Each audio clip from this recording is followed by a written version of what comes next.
things have changed. Obviously, City bring in two new signings, and those were announced as of Tuesday morning. And Abdulkadir Kusanov and Vitor Haish, obviously two young center backs that we've spoken at length about already. But those deals are done now. The rebuild is slowly but surely starting to take shape, isn't it? Yeah, because in a squad with 4 or 5 centre backs, the first thing we needed was 2 to 3 more centre backs, and Well, the a last squad thing we with need four or is five center backs, but about two of them can play 90 minutes every week. yeah, and zero next to zero fullbacks once Kyle's gone, apart from Rico, and not many midfielders with legs and engines with the years ticking by. So yeah, naturally we needed centre backs and we did not need midfielders. And I will also be very, very, very honest. The players that we've been linked with and that we've signed, I've not heard of any of them. And I think this is maybe a consequence of just life getting in the way of following anything outside of the Premier League. Not really been into FIFA the last couple of years. Not managed to get a good save going on Football Manager for a couple of years. So my yeah, I'm pretty tunnel visioned on the Prem. So we're getting linked with all these names, and I'm like, who the fuck are these geezers? But you know what? My answer's really the same as it's always been. By and large, I trust the club to get it right. By and large, our transfer policies are good. We bring in the right players. There are some rare exceptions player-wise. There are some rare exceptions with timing. I think this rebuild should have been in the summer. But insofar as the quality of the players that we're bringing in, despite my Premier League brain not knowing who they are, I trust the club to get it right. And to be honest, I trust you guys on the pod when you say these are positive signings. So yeah, I'm just excited to see them in blue. Well, I'll be the first to admit I've never seen a minute of Abdulkadir Kusanov or Vitor Haish. Obviously, we heard from a Palmeiras fan about Haish on an episode earlier this week, and he had nothing but great things to say. And he's very much labeled as kind of the next Thiago Silva coming out of Brazil. But it's interesting, Ali. I mentioned this on an episode recently that we are used to seeing City, and when they have a big window, sign these younger, lesser known players that maybe are on the verge of being well known stars on the European front. You think back to Bernardo Silva and players like that and that initial rebuild in 2017. But these signings of Haish and Kusanov, it's taking it a step further, isn't it? Because we're talking about a teenager and a 20-year-old. This isn't a 22-year-old just on the cusp of stepping up to being that world-class, bona fide first teamer. These are players that may need 1, 2, 3 years to really get up to the speed of what we're used to at this club under Pep. And for a start, Pep may not be there 3 years from now.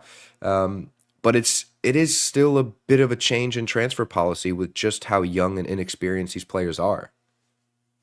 Yeah, you are right. And in the past, that is the route we've gone. We've gone with, I mean, Haaland's maybe a bit of an extreme example, but still, he went from relative minnows in Norway, also in Salzburg, and then he went to Dortmund, cut his teeth properly there, and then came to City.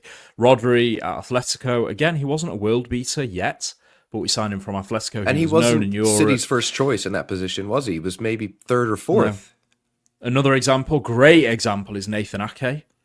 Again, he was good. He was in the Premier League. He was cutting his teeth at the top level, and then we brought him to the next level. John Stones, etc. It's almost like with Kusanov and Heiss, is that how you say it? Heiss? I believe so, yeah. It almost seems like there's a stepping stone missing. A Brighton or a Bournemouth or a Fulham or one of these kind of mid-table. I mean, I say mid-table, but Bournemouth ain't mid-table right now. Neither are Nottingham Forest. But these mid-table Premier League clubs, these stepping stones, or kind of these not quite elite but top European clubs like Atletico, like Dortmund, etc. There's definitely a step missing. The other thing that's really entertaining is, as a UFC fan, whenever anyone's telling me that we're signing a Brazilian called Heisen and an Uzbeki called Kusanov, it sounds like a UFC undercard. So that's a little fun one as well. But Well, yeah, Kusanov plays like definitely... he's on a UFC undercard, so... Fantastic. You know what? That's a crossover I can buy into, so I'm happy with that. But yeah, it is a weird one because we're being maybe a little braver than usual. City don't generally buy ready-made stars, but we certainly don't buy unknown players. So it's an interesting shift in policy, I think. So especially at such a critical time, it's a weird one. You'd think that we're looking for more, at least more proven. Again, Yeah, not necessarily stars, but players that have a track record of being in the top competitions. So yeah, they're not without risk. it makes me wonder if heading into the summer when we could potentially see a bit of an exodus from some of the, the arguably the legends of the last 7, 8 years, your Edersons, Kevin De Bruyne's, Bernardo Silva's, John Stones, players like that. That, obviously Kyle Walker going out the door this January. It makes me wonder if we're seeing these much younger, unproven signings now, because maybe in the summer we are going to see City go out and splash cash on a 28-year-old, a 27-year-old who's doing it now, like a Bruno Guimaraes or players like that. And yeah, it's I think it's exciting because obviously we've seen evolutions under Pep. We've seen his first iteration of the Agueros and the Sterlings and the Jesuses come and go, and obviously Holland comes in and players like that. But we're now seeing much more than an evolution. We're almost seeing a revolution when you consider the fact that we've got a new sporting director coming in Hugo Viana.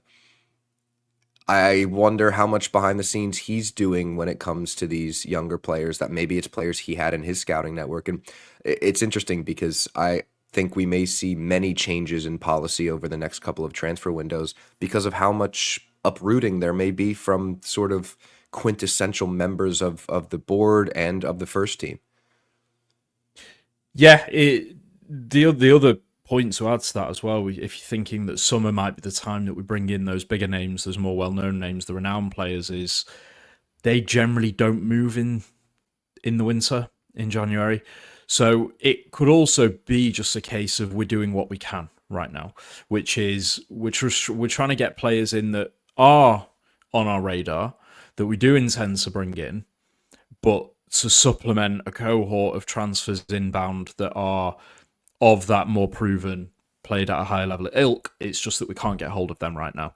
But we're going to prioritize these younger players because we need to relieve some of the first team that happens to be fit on a week by week basis from some minutes in the legs. So yeah, it is potentially just a case of we do what we can right now, and then in the summer, that's when we truly bring in the players that can step straight in for De Bruyne, for John Stones, etc., etc. So yeah, and Marmouche as well is where's that up to? Well, I was going to come on to Marmouche. I mean, it sounds like it's just about done, and by the time this podcast goes out, it may even be announced.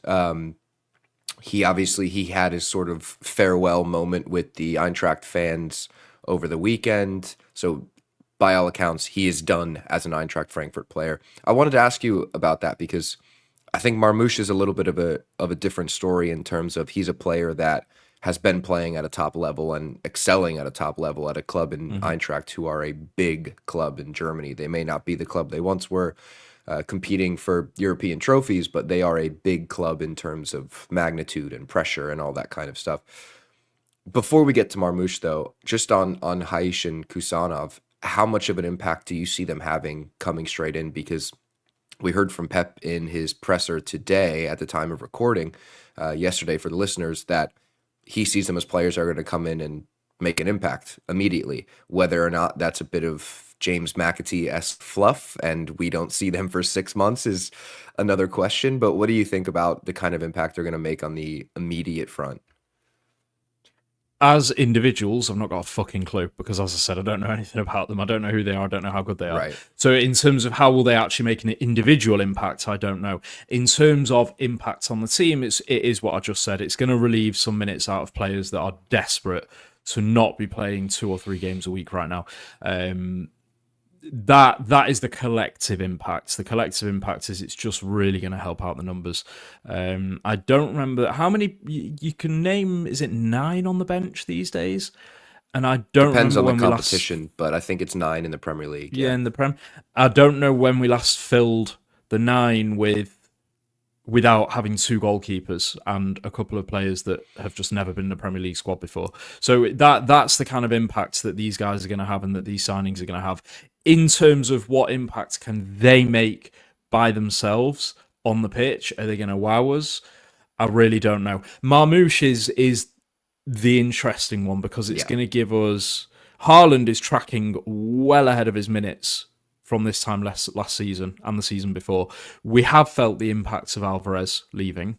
And what's interesting is Alvarez, in a sense, used City as an opportunity and a stepping stone, in a sense, because we have Haaland. So Alvarez was never going to be the guy. And I mean, I don't know if Marmoush is ever going to be the guy. I mean, can you imagine telling an incoming striker, by the way, the other guy that you're competing with has just signed a 10-year contract? Well, by all But accounts, he plays on the wing, out on the left wing, quite happily. And I mean, at the moment, with Grealish and yeah, Doku and Savio's just starting to come into himself. I mean, I'd say there's at I was going to least say, one wing spot that is up for grabs. yeah, yeah, it looks like there's going to be a world in which they play together, whether that is together up front, whether that is Marmoush playing off Haaland as Alvarez did sometimes, or as Alvarez did sometimes if we're going to use him as a winger. It feels like a bit of a one-to-one replacement for Alvarez. The only difference is he is more established than Alvarez was when we brought him, so he must be. And he'll be on. He a must have lot had more assurances. Yes, and we're signing him for a lot of money. Marmoush must have had assurances. It's really interesting to see how this pans out because there is absolutely no way that he would have signed that deal if he was going to be coming in to play the Alvarez role, i.e., if Haaland's fit, you're on the bench, son. Barring a few exceptions where we'll play you together. That won't be the case. So very, very curious to know what Pep's cooking. Maybe, if we're lucky, the next iteration of Pep City is a good old 4-4-2. That would be great. He did play. He played Jesus and Aguero together for quite a bit in the 2017-18 season. That was kind of all dependent on the fact that you had Benjamin Mendy to play as a wing back, which obviously City don't really have any players at the moment. Maybe Rico Lewis and Josko Gvardiol can play as wing backs, and now City have got a plethora of center backs. So maybe we're seeing the next evolution, and maybe we do see 2 center forwards next season, which would be absolutely exciting, especially with Haaland's new contract, because any incoming manager now, like Haaland is there. He is in the plans. What any incoming manager after Pep has to be building his team around playing with Erling Haaland, who is a player that you have to build a team around. He's not necessarily a Swiss Army knife forward who can play the false 9. He can potentially play in a 2. He's a unique type of forward that you have to really get the best out of. That's a really interesting dynamic, what you've just said, and it's maybe because of Pep's extension, it's not something that's really been considered yet, but it will come into play. Normally, players sign for the manager, right? You've got the club as an entity. Is the club in a good place? Is it stable? Is it well run? Are they successful? Are they competing? That's number one. The second pull factor for any player is the manager. Who is at the helm? And I would love to really know how many players over the years have had multiple offers on the table and signed for City because Pep is here. We almost have the reverse of that coming up. When Pep does eventually leave, I firmly believe we will have, if we weren't going to have already, we will have the pick of managers. 100%. Because again, you've got all those questions. Is the club stable? Is there money to spend? Are they competing? Is the squad good? Etc. But the kicker is, Mr. Manager, how do you fancy managing Erling Haaland for a few years? And it's the reverse aspect of a player signing, a player's head being truly turned because of the manager.